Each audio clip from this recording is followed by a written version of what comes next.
Hello and welcome back to the channel. This video is going to be about the USB power supply on the CB125 2026 model. It's now equipped with a TFT screen, and it also has a USB power point on the left hand side of the fairing. This is so you can plug your mobile phone in and have it on the handlebars if you wish while you're using the Honda RoadSync. Plug your phone into there, plug it down into that socket, route the cable conveniently so it's not fouled up anywhere, and you'll have full power to your phone. So today we're going to check that and see if it's powerful enough to keep your phone working all the time, and we're going to actually check the maximum output under load to see if it can cope with higher loads. So we're going to plug this USB cable in here. It's a USB-C. And note, when you plug it in, it's not waterproof. It's only waterproof when the bung is in the actual covering the socket, basically. So here we go. And this is the phone mount that I have on the handlebars normally. And I'm going to temporarily attach it to the indicator stalk. It was very convenient, so it'll do the job. So here I will plug the phone in, and you'll notice there's no power on there yet. The reason being you have to turn the bike on. So power is only applied when the bike is turned on. And as you can see on the top there of the phone, there's a green battery symbol, and that is now showing that the power is on and it's charging. And the Honda RoadSync automatically starts up every time you turn the bike on if your phone's in range. So as you can see here at the bottom, it's saying 84% charging rapidly, full in 35 minutes, and the time is 12:29. So I have here a power analyzer for a USB socket, and what we're going to do, we're going to put this in line with the phone to see how much current it's taking, and just for curiosity to see how much power it's taking and if it can cope. So here we're going to plug the testing device in here, and as you can see, that's powered up. It's reading at the moment 0 amps, 5 volts. All USB sockets are 5 volts, but the output current will change dependent upon the item that you're going to plug in, such as a phone or a camera. And as you can see here, with the phone plugged in, we're taking 1.02 amps, about 1 amp should we say.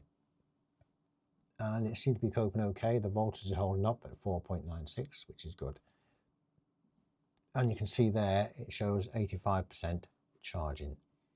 And note also it's showing fast charging, not normal charging.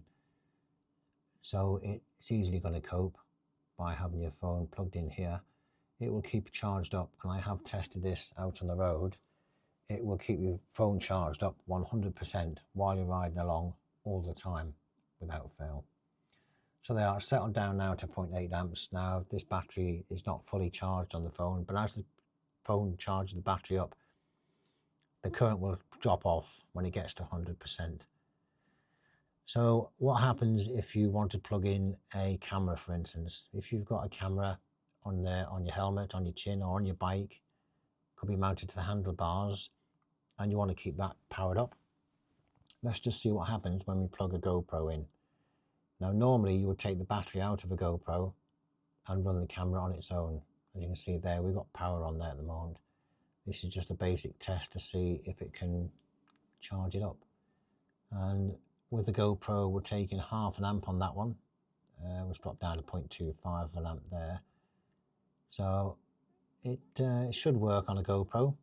I will in a later video test this by plugging it into the camera and giving it a ride without the battery in on the GoPro to make sure it keeps it working while you're riding along.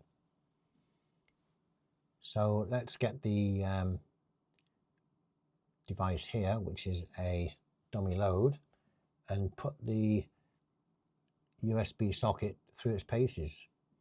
The phone will only take whatever it takes, a 1 amp, camera takes 0.2 amps, but this dummy load will artificially put a known load on, and we've now got 1 amp on there.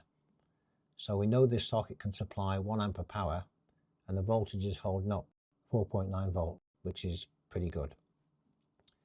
Now what I've done now, I've switched it over to 2 amps, so we're now getting roughly 2 amps out of that unit, 1.8 amps, and it seems to be coping okay. The voltages are holding up at 4.9, which is good. So all in all, this should be able to supply 2 amps of power, no problem whatsoever, to any of your devices.